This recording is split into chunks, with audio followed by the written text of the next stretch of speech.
Hello అండి, మరొక మంచి వీడియోతో మీ ముందుకైతే వచ్చేసింది హన్వి ఇంటి రుచులు.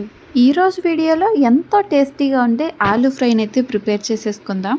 చిన్న చిన్న ఫంక్షన్స్ అయినా మ్యారేజెస్ అయినా ఖచ్చితంగా ఈ ఆలూ ఫ్రై అనేది ఉండాల్సిందే. ఒక్కొక్కరు ఒక్కొక్క స్టైల్లో ఈ ఆలూ ఫ్రైని అయితే ప్రిపేర్ చేసేస్తూ ఉంటారు. చాలామంది ఆలూ ఫ్రైని ప్రిపేర్ చేసే టైంలో బండికి అయితే అంటుకుపోతూ ఉంటుంది.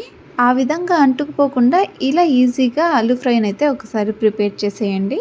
ఆలూని తీసేసుకొని క్లీన్ చేసి 2 ముక్కలుగా కట్ చేసేసుకోవాలి.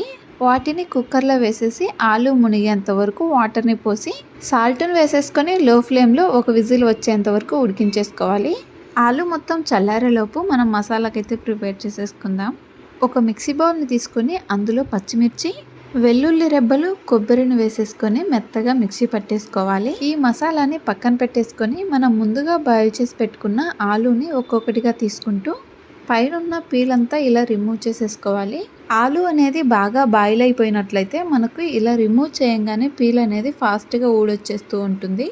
సరిగ్గా ఆలూ అనేది బాయిల్ అవ్వకపోతే పైన పీల్ అనేది సరిగ్గా ఊడి వచ్చేది. అలాగే ఫ్రైని ప్రిపేర్ చేసిన తర్వాత టేస్టీగా అస్సలు ఉండదు. తర్వాత వీటన్నింటిని చిన్న చిన్న ముక్కలుగా కట్ చేసేసుకోవాలి. ఆలూని బాయిల్ చేసుకునే టైంలో మనం సాల్ట్ని ఉడికించేసుకున్నాం కాబట్టి ఫ్రై చేసుకునే టైంలో సాల్ట్ని వేయాల్సిన అవసరం ఏమీ ఉండదు. మొత్తం ముక్కలుగా కట్ చేయడం కంప్లీట్ అయిపోయిన తర్వాత గ్యాస్ మీద ఒక బాండీ పెట్టేసి అందులో 1 టేబుల్ స్పూన్ ఆయిల్ని అయితే వేసేసుకోవాలి. ఆయిల్ మొత్తం హీట్ అయిపోయిన తర్వాత పోపు దినుసులైన ఆవాలు, జీలకర్ర, మినపప్పు అలాగే శనగపప్పును కూడా వేసేసి వేయించేసుకోవాలి. పోపు మొత్తం వేగిపోయిన తర్వాత పసుపు, అందులోనే కట్ చేసి పెట్టుకున్న ఆనియన్స్, కరివేపాకును వేసేసి వేయించేసుకోవాలి. ఆనియన్స్ని ఆలూ ఫ్రైలో వేయడం వలన టేస్ట్ అయితే చాలా బాగుంటుంది. ఆనియన్స్ అనేటివి కొంచెం మగ్గేంత వరకు వేయించేసుకోవాలి.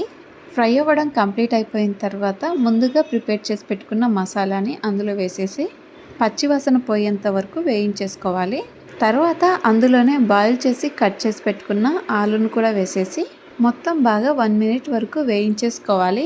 ఇలా ఆలూని వేయించేసుకోవడం వలన మసాలా అనేది ఆలూకు బాగా పడుతుంది. ఆలూని బాయిల్ చేసుకునే టైంలో సాల్ట్ వేసి బాయిల్ చేసేసుకున్నాం కాబట్టి నార్మల్గా తినే వాళ్ళకైతే ఈ సాల్ట్ అయితే సరిపోతుంది. ఫ్రై చేయడం కంప్లీట్ అయిపోయిన తర్వాత గ్యాస్ మీద నుంచి దించేసుకొని 1 స్పూన్ పుట్నాల పొడిని వేసేసుకొని బాగా మిక్స్ చేసేసుకోవాలి. సాల్ట్ ఎక్కువగా కావాలనుకున్న వాళ్ళు కొంచెం పైన చల్లేసుకొని మిక్స్ చేసేసుకుంటే సరిపోతుంది.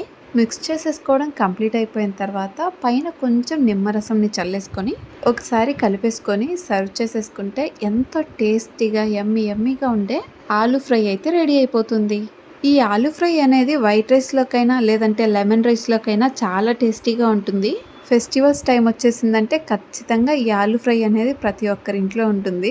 లెమన్ రైస్లోకి అయితే బెస్ట్ కాంబినేషన్ ఈ ఆలూ ఫ్రై అనేది. చాలామంది డిఫరెంట్గా చేస్తూ ఉంటారు ఈ ఆలూ ఫ్రైని. ఇలా ఒకసారి ప్రిపేర్ చేసేయండి, చాలా టేస్టీగా ఉంటుంది. ఈ వీడియో మీకు నచ్చినట్లయితే లైక్ చేసి సబ్స్క్రైబ్ చేయండి. సబ్స్క్రైబ్ చేసింటే పక్కనున్న బెల్ ఐకాన్ అయితే ఖచ్చితంగా టచ్ చేసేయండి. మన ఛానల్లో పోస్ట్ చేసే సింపుల్ అండ్ హెల్తీ వీడియోస్ మీకు నోటిఫికేషన్ లాగా అయితే వచ్చేస్తూ ఉంటుంది. ఈ lemon rice aloo fry combination ఎంతమందికి ఇష్టమో ఖచ్చితంగా కామెంట్ చేసేయండి. మరొక మంచి వీడియోతో మీ ముందుకైతే వచ్చేస్తుంది హన్వి ఇంటి రుచులు.